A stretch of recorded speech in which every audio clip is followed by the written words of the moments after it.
What starts as an innocent bike ride for a 9-year-old boy takes a dark and unimaginable turn.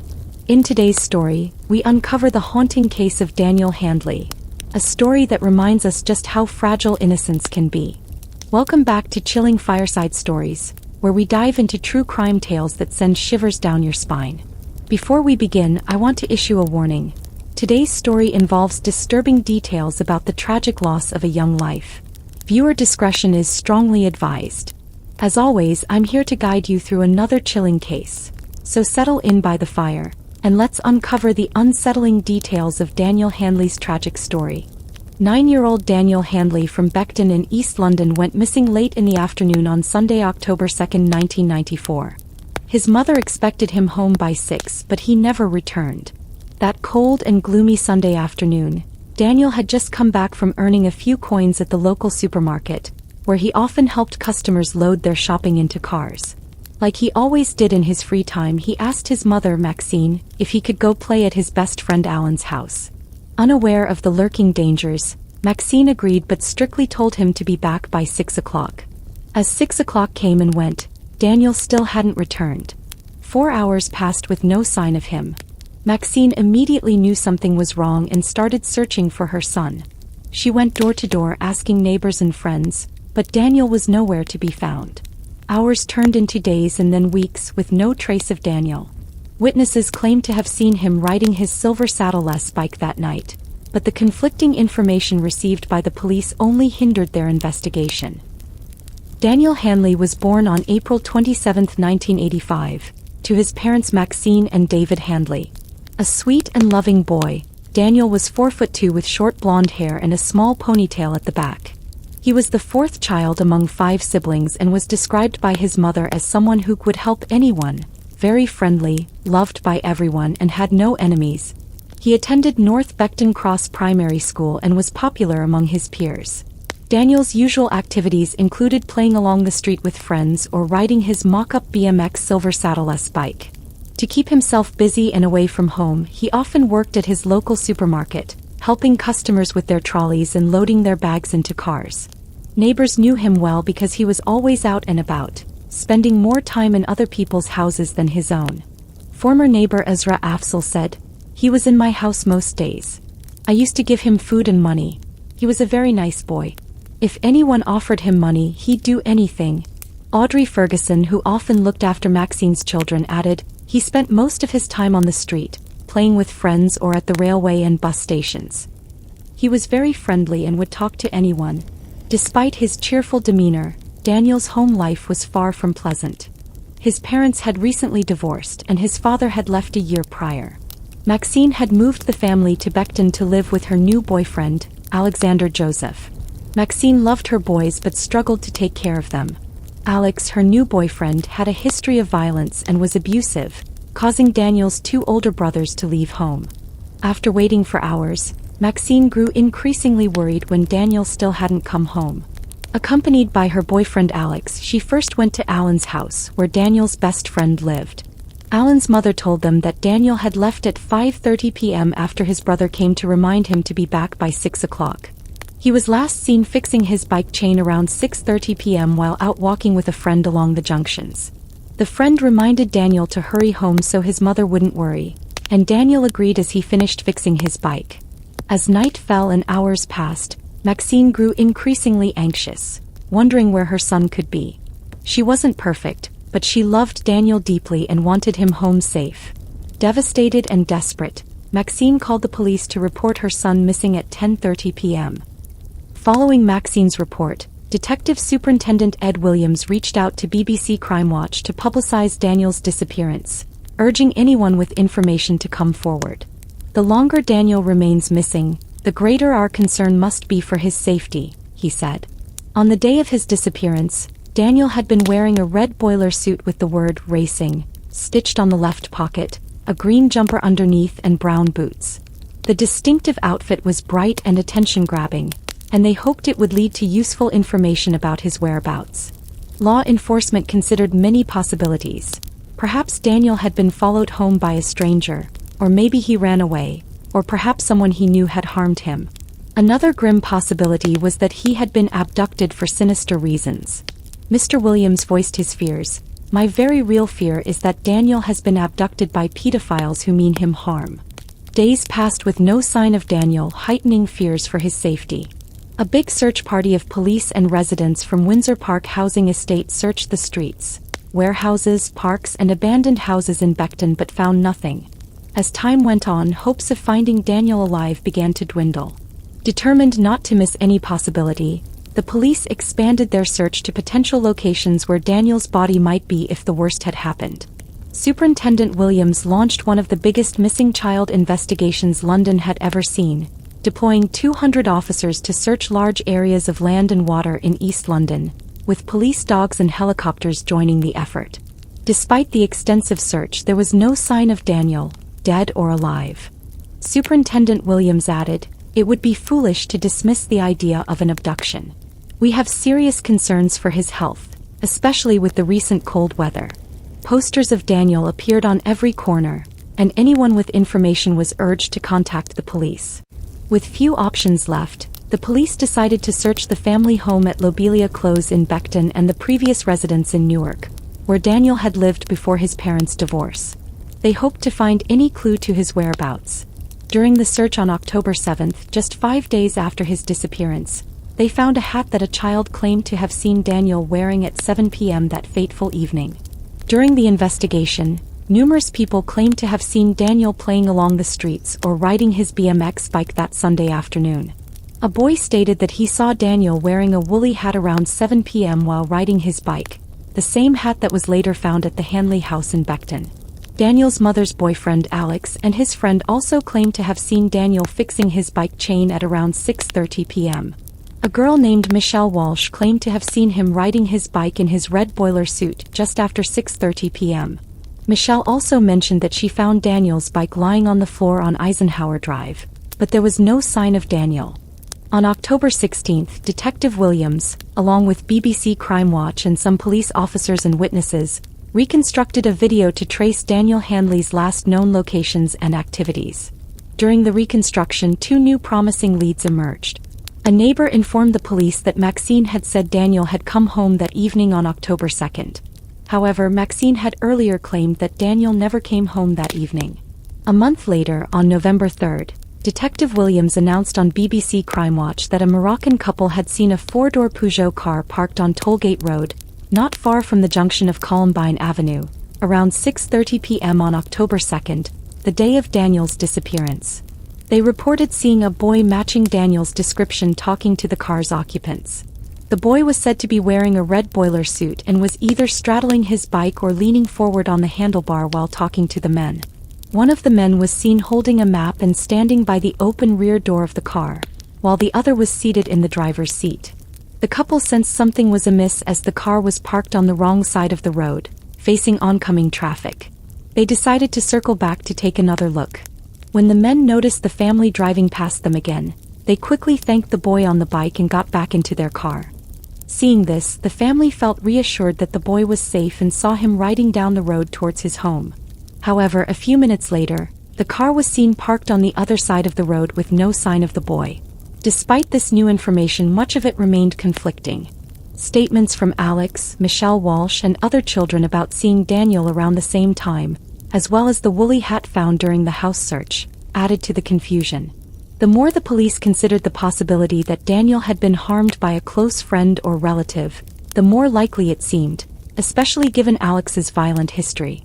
Alex had previously attacked Daniel's eldest brother Paul on 2 occasions. First, he had thrown Paul to the floor and kicked him while he played a video game, enraged by Paul's winning.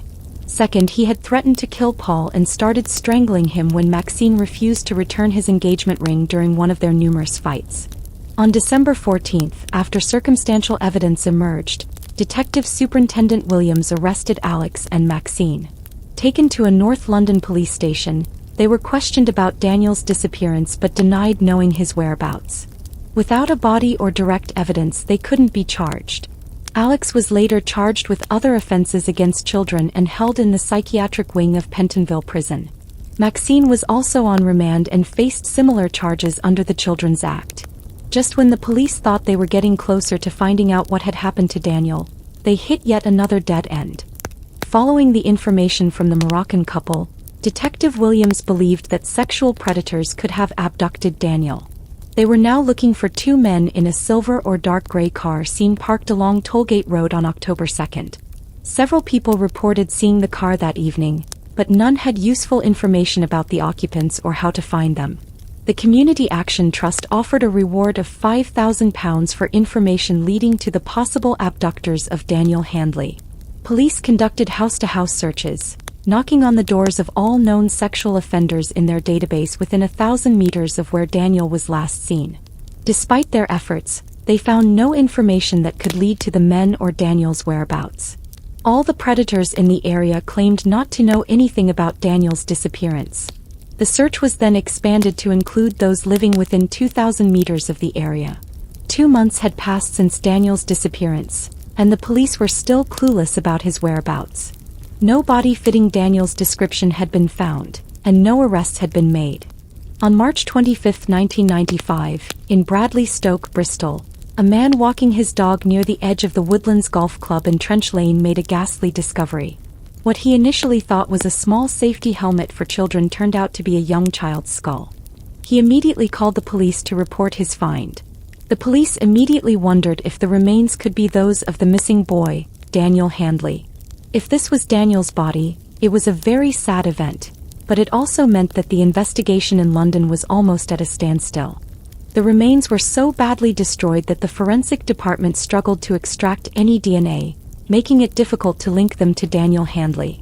However, on April 15th, the forensic analysis and dental records revealed that the remains belonged to Daniel Handley. Shreds of clothing suggested he was still wearing the boiler suit from the day of his disappearance. The police believed he had been killed soon after his abduction. Unfortunately, the scientists could not determine how he had died or how long he had been lying in the open lands. The burial site was no accident. It was carefully chosen. The case had now transitioned from a missing child investigation to a murder investigation. Following the discovery of Daniel's body, it became evident that finding the abductors was urgent to prevent another child from being killed. The Metropolitan Police and the Avon and Somerset Police joined forces to carry out the murder inquiry. The police's primary lead in finding the abductors were the two men last seen with Daniel before his disappearance.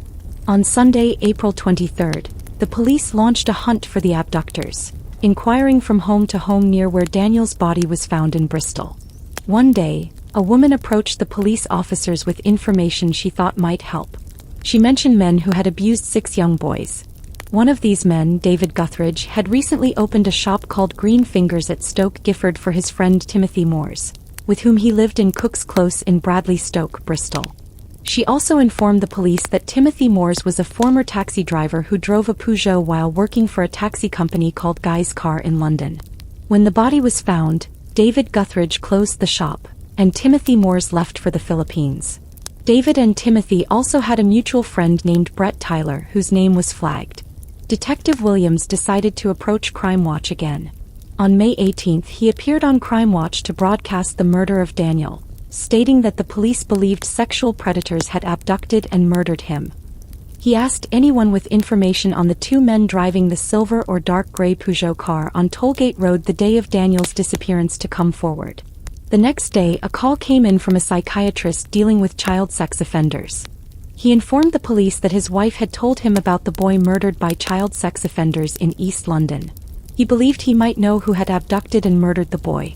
The psychiatrist explained that while there is a traditional confidentiality agreement between doctors and patients, it does not hold in cases of child murder or assault.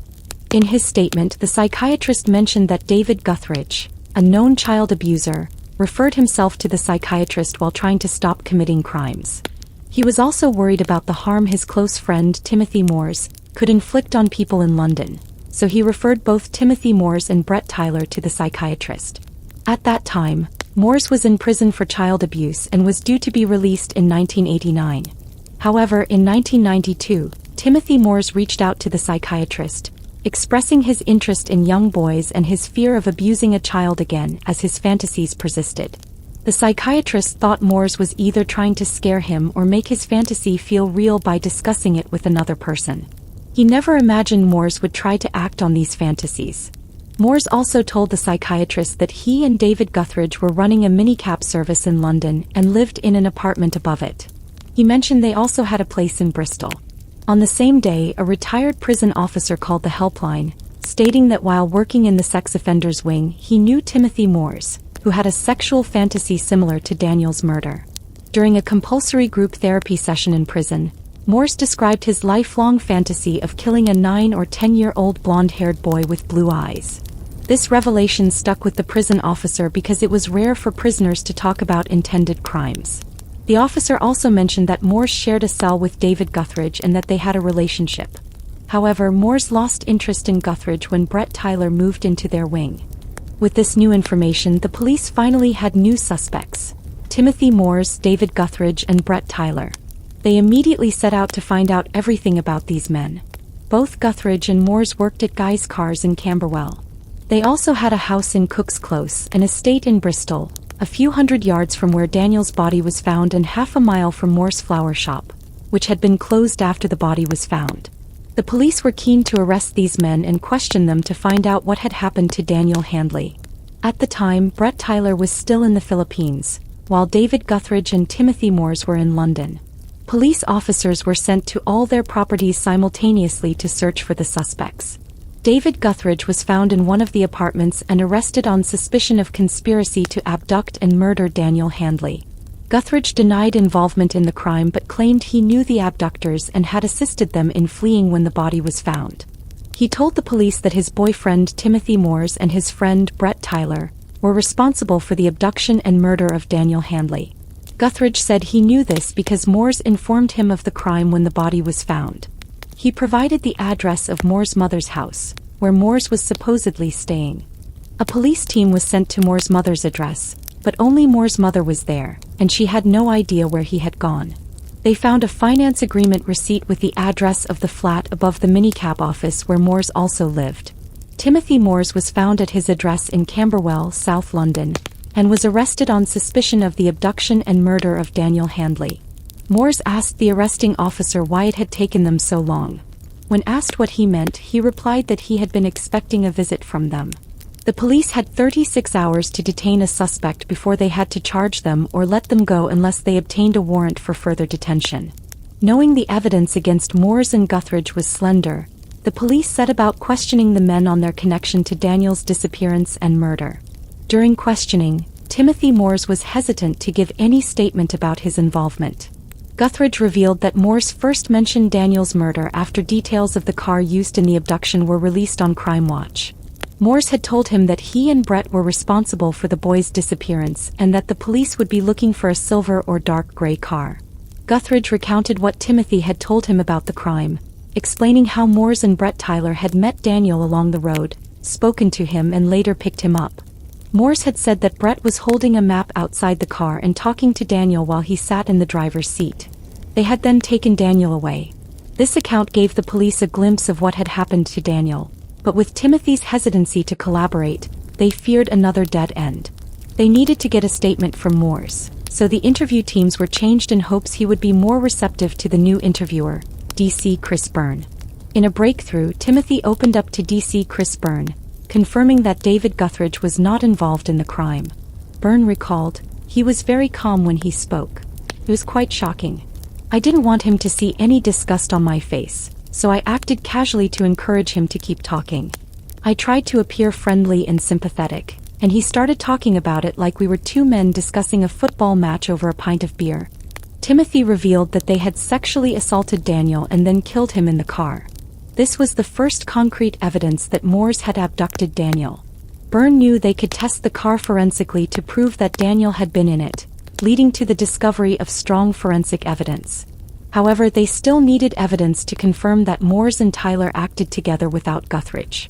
Brett Tyler was still in the Philippines, but the police found a piece of paper with an address in the Philippines at Cook's Close. With statements from both Moores and Guthridge, the only missing piece was Tyler.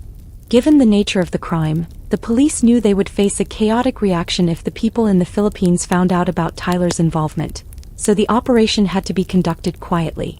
2 officers were sent to the Philippines to extradite Brett Tyler to London. On June 16, Tyler was arrested. Officers searched his house, finding children and videotapes containing child pornography. When questioned about Daniel's murder, Tyler admitted, "Since October, I've been seeing his face everywhere." He then provided the police with a detailed account of what had happened to Daniel that day. His horrific revelation shocked and upset the police, and the thought of Daniel's last hours being traumatizing and horrible sent chills down their spines. He had no time to prepare a story or defense, and when given the opportunity to confess, he did so fully explained what exactly happened. The evening of October 2nd in Beckton was like any other. The area was peaceful and children often played outside on the streets. This provided Timothy Moores and Brett Tyler the perfect opportunity to commit their crime and carry out their twisted fantasy. Brett Tyler had gone to a car boot sale and had a few drinks before meeting Timothy Moores at Guy's Cars. They set out to find the perfect boy who matched their fantasy. At about 4:30 p.m., they drove to East Beckton in a Peugeot 405, looking for a blue-eyed, blonde-haired boy around 9 to 10 years old. After driving for hours without success, they were about to give up when the perfect boy rode past them. They followed him and noticed he stopped to fix his bike chain. This gave them the opportunity to get a closer look. They parked the car along the road and pretended to be lost. Brett Tyler came out holding a map and asked the boy for directions. When the boy leaned in to show the way, Brett Tyler pushed him into the car and Timothy Moores drove away. They took the boy to a flat above a minicab office in London, where they both mistreated him. Later they decided to dispose of the boy to avoid getting caught.